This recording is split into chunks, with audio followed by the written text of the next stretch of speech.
Video like जरूर कर लीजिए और ऐसे वीडियो लगातार फ्री में पाने के लिए चैनल को तुरंत सब्सक्राइब कर लीजिए और बेल आइकन को जरूर टैप कर लीजिए ताकि आगे भी सारे वीडियो आपको मिलते रहे। यूट्यूब में फॉलो करते हैं तो प्लीज ये वाला फ्री टेलीग्राम चैनल जरूर ज्वाइन कर लीजिएगा। सारे नोटिफिकेशन सारे अपडेट यहीं पे आते हैं, ध्यान रखिएगा।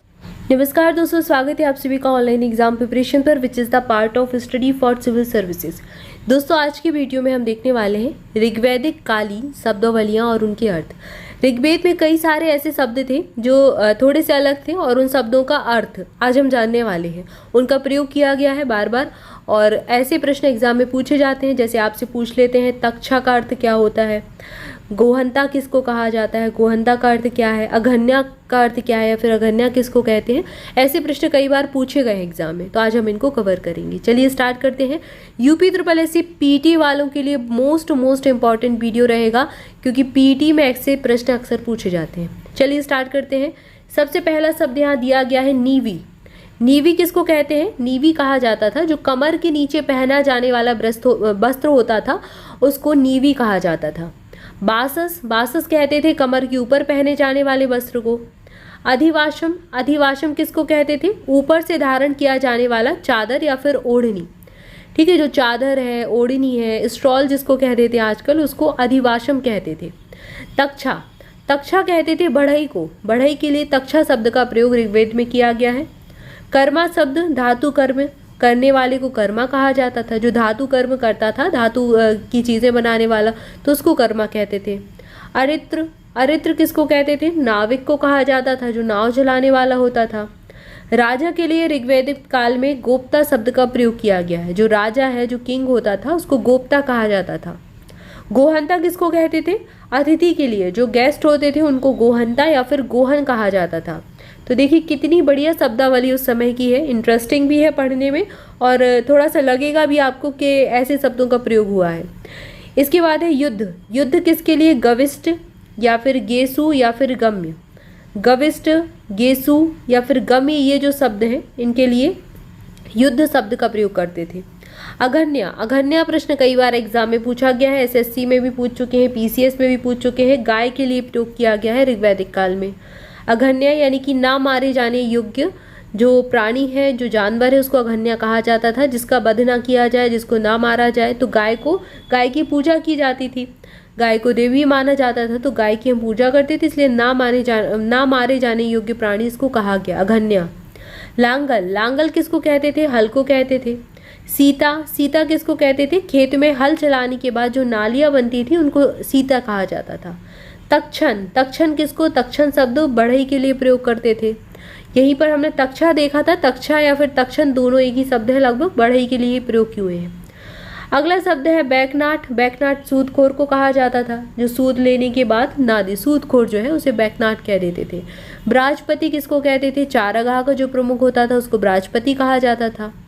कुलप शब्द का प्रयोग परिवार का प्रधान के लिए किया गया है। जैसे कुल होता है, कुल एक बहुत बड़ा परिवार, तो उसी तरह कुलप शब्द का प्रयोग जो परिवार का प्रधान है, जो बड़ा है परिवार में, उसके लिए कहा जाता था कुलप। इसके बाद अगला शब्द है स्पस। स्पस या फिर दूत, ये शब्द जासूस के लिए प्रयोग किए गए हैं और जो कभी कभी दूत के रूप में भी काम करते थे उनको स्पसस या फिर दूत कहा जाता था। सुता, सुता शब्द सारथी या फिर न्यायालय के जो मंत्री हैं उनके लिए प्रयोग करते थे। अगला शब्द दिया गया छत्री। छत्री किसको कहते थे? जो मैनेजमेंट देखता था, मैनेजर जो होता था, प्रबंधक या फिर राजमहल का ये बड़ा अफसर कहलाता है। जैसे आजकल कोई फर्म होती है उसका एक मैनेजर होता है, असिस्टेंट मैनेजर होता है। ऐसे ही उस समय जो कोई भी अगर कुछ भी बना हुआ है, कुछ भी एक प्रथा बनी हुई है या फिर कुछ भी एक तंत्र बना हुआ है, तो उसका जो मैनेजमेंट करने वाला है या फिर समझ लीजिए राजा के महल का ही जो मैनेजर है उसको छत्री कह दिया जाता था। ठीक है, प्रबंधक या फिर राजमहल का जो बड़ा अफसर होता था उसको छत्री कहते थे। अगले शब्द दिया गया अच्छवाप। अच्छवाप लेखाधिकारी के लिए, जो अकाउंटेंट होता है उसके लिए प्रयोग करते थे।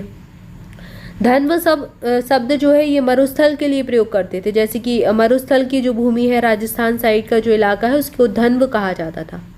उर्वरा भूमि जो है, जैसे जुते हुए जो खेत है जहाँ पर खेती की जा सकती है, जहाँ पर कुछ भी फसलें उगाई जा सकती हैं, उसको उर्वरा कहा जाता था। धान्य शब्द अनाज के लिए प्रयोग करते थे। धान जैसे आज कहते तो धान्य कहा जाता था, अनाज, सारे अनाजों को धान्य कहा जाता था। खिल्य, खिल्य चारागाह के लिए प्रयोग किया गया है, ये इंपॉर्टेंट है, एग्जाम में पूछ चुके हैं। बाप्ती शब्द नाई के लिए प्रयोग किया गया है। जो नाई होता है, बार्बर जिसको आप कहते हैं, नाई जो आपके बाल बनाने वाला है, बाल काटने वाला है, उसको बाप्ती कहा जाता था उस समय। तो ये ऋग्वैदिक कालीन शब्दावलियाँ थी जो हमने देखी। तो आई होप जानकारी अच्छी लगी होगी। इंपॉर्टेंट वीडियो था। वीडियो को अच्छे से देखें, ध्यान से 1 से 2 बार आप देखेंगे तो आपको सारे शब्द एक ही बार में याद हो जाएंगे। यहीं पर याद कर लीजिए, बिल्कुल भी आपको कोई दिक्कत नहीं होगी। कभी भी आप प्रश्न देखेंगे एग्जाम में, आपसे तुरंत आंसर बन जाएगा। वीडियो को लाइक जरूर कर दीजिएगा। चैनल को सब्सक्राइब नहीं किया तो सब्सक्राइब भी कर दें, अपने दोस्तों के साथ भी शेयर करें। Thank you for watching this video. More update के लिए टेलीग्राम ग्रुप ज्वाइन कर सकते हैं, लिंक आपको डिस्क्रिप्शन में मिल जाएगी।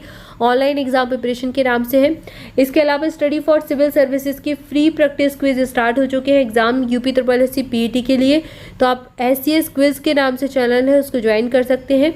वहाँ पर आपको डेली 25 फ्री प्रैक्टिस क्विज लगाने को मिलते हैं GK GS करंट अफेयर के, तो उसको जरूर फॉलो करें। हर एक एग्ज़ाम के लिए इंपॉर्टेंट है, और PET वाले स्पेशली क्योंकि अक्टूबर में एग्ज़ाम ही है। जरूर ज्वाइन कर लें इसको, फ्री है, बिल्कुल फ्री है। तो आप आराम से इसको ज्वाइन कर सकते हैं और क्विज़ लगा सकते हैं। बहुत ही आसान होता है क्विज़ लगाना टेलीग्राम पर, तो आराम से लगा सकते हैं। अपनी प्रैक्टिस कीजिए। और अगर आप स्टडी फॉर सिविल सर्विसेज के पेड बैचेस से जुड़ना चाहते हैं तो डिस्क्रिप्शन में आपको सारी डिटेल दी है, कॉन्टैक्ट नंबर दिए गए हैं, कॉल करके आप इन्फॉर्मेशन ले सकते हैं। Thank you for watching this video. मिलेंगे नेक्स्ट वीडियो में। Thank you so much.